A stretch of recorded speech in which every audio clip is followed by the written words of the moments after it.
thank you very much for this nice and very long introduction. It wouldn't have been necessary to outline my whole video, but thank you very much for that. I have to start with two apologies. First of all, that I was not able to attend the morning session of your conference. It's okay like this? You can hear me? Yeah. Yeah, perfect.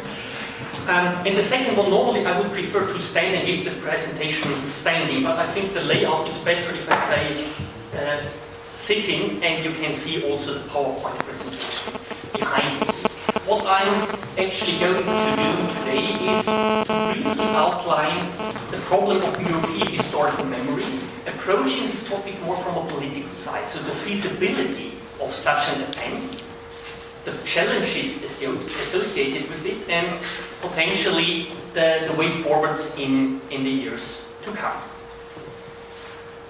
Accordingly, I will start with a short introduction to get a common understanding of what we mean by European historical memory, then outlining prospects for European remembrance policies, and then concluding with a few remarks on what are the lessons perhaps to be learned in this regard. First of all, introduction, in the sense of, well, what do we, or at least what do I understand by historical memory? First of all, it is a specific form of collective memory. So a specific form of remembering together the past, to keep it at the very abstract general level. It is, by this fact alone, about community building. Because if you remember the same things, like in a family, obviously it's a kind of community building you're doing. It can, however, also be the exact opposite, that if you exactly disagree on the same thing, then it is about the exact opposite too. But in general, and most often, it's used in a political context to create a sense of belonging together, or having something in common. It's about a collective comprehension of the past. We want to understand the past in a similar way in order to have a common approach to the very past. At the same time, and that's key, also given my background as a historian, maybe I'm extra sensitive on this. Historical memory is for sure not the same as historical truth is anyway a very difficult terms in historiography and for historians. But definitely when we talk about historical memory, it has nothing to do with historical truth. Because in the end, it's about subjectivity and value judgments, historical memory. In the sense of we are subjective already about the fact what we remember. We don't remember the historical past in all its complexities. Usually we focus on certain specific elements, and that alone is already an element of subjectivity. At the same time, usually you ascribe a certain meaning to that very past, a positive or a negative one, but one which might not be shared by everyone. So it's about subjectivity and value judgments. It has also a very functional role. It has identity building, nation building. We will talk about that in a minute. And all that together also makes that historical memory is open to become politicized. Because whatever can be used to influence people can obviously become also a tool for politics. And it's nothing else with historical memory. Now turning to European historical memory, a difficult endeavor right from the beginning, or even to talk about it. Mainly due to the fact that historical memory and nation building are so closely interlinked with each other, and have been so closely interlinked for a long time. Why? Because there is first an intrinsic correlation of historical memory and nation state building.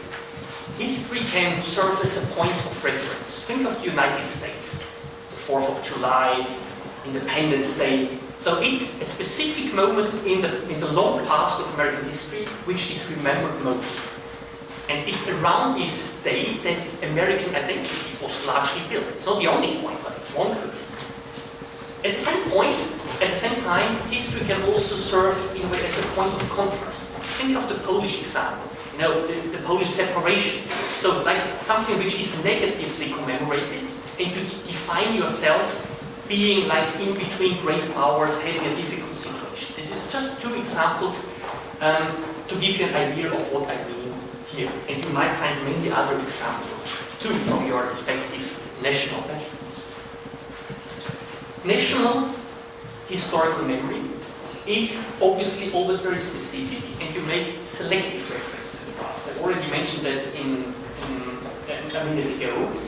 Why? Because obviously if you would start outlining how complex everything is and that nothing is true at all, you won't have a huge public impact because it's getting too complicated. Then it's maybe something for history students at university, but not for the broader public. So you have to find something which people understand and which is not too complicated to grasp if you are not a specialist in the field. Meaning, you need, even if you want to have that broader public impact, to essentialize and simplify history. You have to condense it, so to speak, to certain elements, to heroic elements or traumatic events in the past, but you don't start normally outlining how complex and different it was and that this group in the population saw it totally different than the other. Because usually you would lose your audience again on the way. Certainly, the link between historical memory and nation state is one of elevating national history and creating myths about it. That's also quite natural, since obviously you would prefer your history to be remembered in terms of heroism, great events, won battles, not of trauma, mass murder, and so on. So, and that alone again gives a certain tendency for trying to make history maybe better than it actually was, even if it's not fully intentional. Now, when we think of existing national remembrance cultures, which have been fostered for the last at least 200 years, particularly since nationalism and the nation state became so important, we can think of three options of how to deal with these different national remembrance cultures at the European level. And these would be, first, simply acknowledging the diversity and parallelism of national remembrance cultures. So simply accepting the fact that we remember different things in different ways in different nations. But obviously that also admits that, or indirectly, that we don't have much in common. That's why the second option for European politicians in any case is usually kind of to think of, try to base at least European remembrance on what I would call large topoi, such as European freedom, democracy. So at least you don't neglect history, or you don't accept that everyone thinks the different things, but you say, okay, there are certain things we can all believe in. The problem is, if you do that, this is it's not obviously not very binding, such a definition, and it leaves it open to everyone to define himself or herself what is understood by it. Take the example of democracy. I mean, even North Korea would claim to be democratic. So now it's an extreme case, but so meaning in the end it loses every real value because everyone thinks, okay, we are talking about the same thing, but actually you're talking about totally different things or conceptions. So it's a very non-binding definition. Also for political instrumentalization, not necessarily in the negative sense, not very suitable. So the third option is to really try to base remembrance on really defined historical moments and events. So to speak, at European level, you repeat what has often been done at national level. You try to find events that we can identify with. Which is more binding than, obviously, if you have one event. But the problem is also how to define those events. If it's already difficult to find common events at the national level, it's all the more difficult if you do it at the European level. European remembrance policies have mainly focused on the third alternative in the past. And at the same time, that was with a very clear purpose behind it. I mean, no one should be idealistic enough to believe you just do it because we need to remember the past for some idealistic reason. There are also clear political interests behind. One is simply generating additional legitimacy for the European project. And I think that's fine as such, because every political entity needs legitimacy. So it's essentially the European Union, the European level is doing what every state would also do. Secondly, it's also to foster something like a European identity. You are all aware that it's a very difficult endeavor, but one way of doing it would be to create something like a common way of commemorating the past. So it supports this strive for legitimacy. Traditional reference points in that endeavor were at the beginning often European cultural heritage, but that was more like point 2 of what I mentioned before. Also something which is not very concrete, but because what do you understand by it? Do you mean the Eiffel Tower? Or do you mean something more subtle in the sense of Christian traditions where you already enter more difficult terrains because maybe not all parts of Europe are so clearly Christian and have the same traditions. So, in the course of time, the Second World War was very soon identified as the second crucial point of reference. Something traumatic from which we need to distance ourselves from. And the European integration process itself.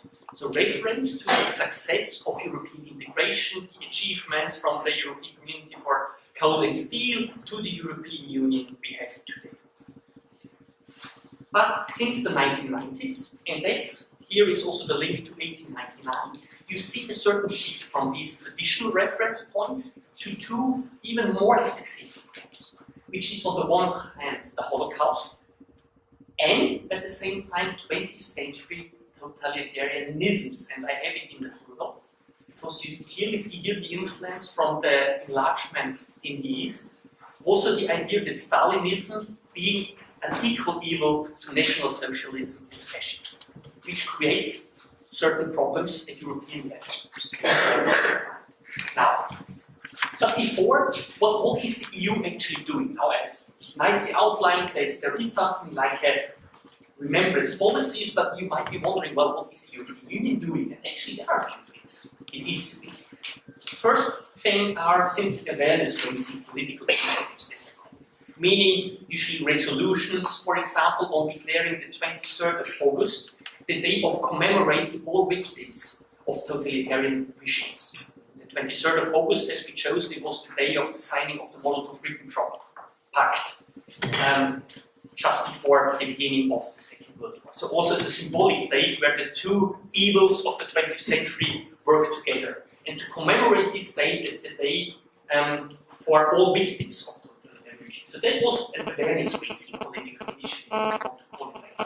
But there is also a program which explicitly supports activities in the field, and you are also an institution benefiting from it, is the Europe for Citizens program, which existed already before, and saw a renewal in the period 2014 to 2020, where historical remembrance was even given more importance than in the previous program, with more financial means made available, and you also see the clear intention of that program, and particularly the European Remembrance Grant, which is to raise awareness of remembrance, the common history and values of the European Union, and the European Union's aim, namely to promote peace, the values of the European Union, and the well-being of its peoples. So here you see the clear statement of history serving also a political purpose. And again, if I say that, I don't mean it necessarily in a negative way, because at least the European Union is open about what the program should achieve. With national governments, I have often my doubts. They do the same, but they don't declare it, and they put it rather nicely in terms of, yes, awareness raising for the past, but essentially it's history propaganda many countries are doing. So at least here you can agree or disagree, but at least it's made public and not like in a hidden way. So what about now, third point of my presentation, the prospects of European remembrance cultures? And here I have to start first with the dilemmas of remembrance policies at the European level. I'm also not naive enough to believe that everything is nice and fine. First of all, we have competing memory frames at the European level, which causes a certain problem, which is the one singularity of the Holocaust, which represents particularly a view of the Western member states of Europe, in the sense of that the Holocaust cannot be compared with anything else and should be the sole focus or the main focus of historical memory, which clashes a little bit with this other view, which became stronger with the Eastern Enlargement, that National Socialism and totalitarian communism are equally evil. The argument being that you cannot, in the sense of trying to find an argument why Bolshevism was better than National Socialism and so on. So the focus is on the victims, and in both regimes, people suffered a lot, mass murder. A second dilemma of your remembrance policies is that it fosters a teleological and reductionist understanding of history, which is, the one hand, like you say, we had a dark past. This was Holocaust, National Socialism, Bolshevism, and a more or less bright present. So you say we're the good guys, before it was bad guys. So, and this is of course, well, obviously it's not true. We are facing also still many problems, and by doing this, you question a little bit your own project, because you do as if we don't have any problems. And it ignores other central elements and problems of European history. Think of colonialism, which now with migration crisis is maybe more important than ever. But by focusing exclusively on the Second World War, Holocaust, Bolshevism, National Socialism, you forget about other elements which might also play an important role. So this is a bit of a dilemma of existing remembrance policies. And paradoxically, by doing this, we are also lacking incentives to critically examine and come to terms with history at the national level. Why that? Because national politicians can then easily say, oh look, European remembrance policies, they do it. We know Holocaust is bad, we know Bolshevism is bad, National Socialism is bad, so why should we bother about our own problematic past? You know, in a way you give certain arguments, not even to deal with problematic elements in certain member states. It doesn't mean that it always needs to be generalizing now, but at least there is the inherent risk, and you can see that at least in some member states that this argument is pursued. Now, what I have argued also at the level of the European Parliament was what I would call, it's not just a linguistic shift, but a shift from remembrance culture, the idea of there can be one culture of remembering the past with certain elements, to rather a culture of remembering. The idea of we don't agree maybe on the events that are equally important for us, but we develop the tools and how we should do remember the past. In the sense of we try to find a common ground so that we can even start discussing. And then we might still disagree, but at least we have a level where we can argue together. That, for me, includes that you can still base Europe's past on the foundation of European core values. It doesn't mean you need to give up democracy in the maybe European and not North Korean sense of the word as the basis of the European project. But it's mainly about creating open fora of discussion, both within and between European nations, so that you start discussing history, maybe people from different countries. Essentially what you are doing maybe now in a different context, that you bring together people from different countries, that you are not exclusively in your national context, where we always talk about the same things from a similar angle. And it would also be about addressing uncomfortable segments of national histories in a dispassionate and open manner. So why not talking also about things we don't want to have remembered? Just because it was not normal to do it in the past in the national context, why shouldn't we do it now? And we also need to renounce the notion of historical truth in the sense of that there is one truth. Because the truth of one can be easily, the misery of another person. So we have to get away from this idea that there is one truth which is always true.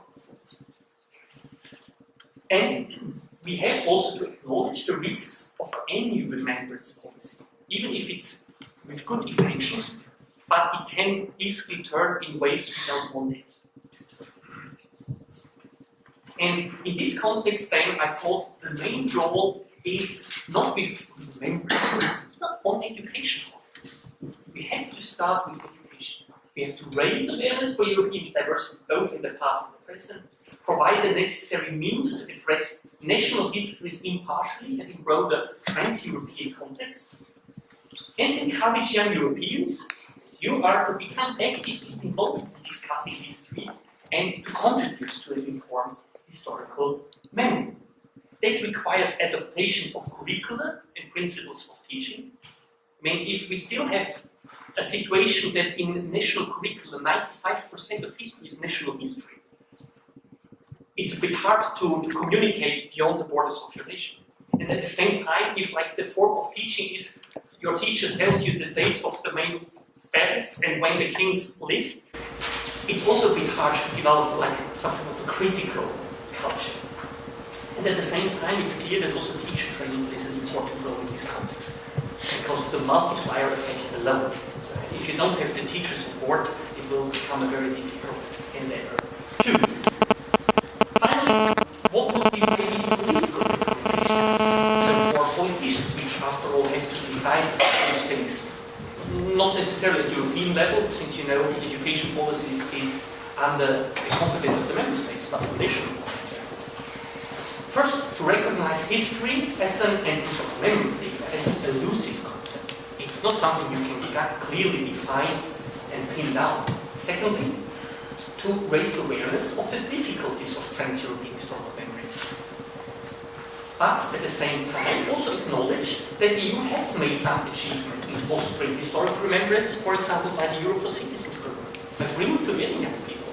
One does not need to be ashamed of the things the European Union has to do either.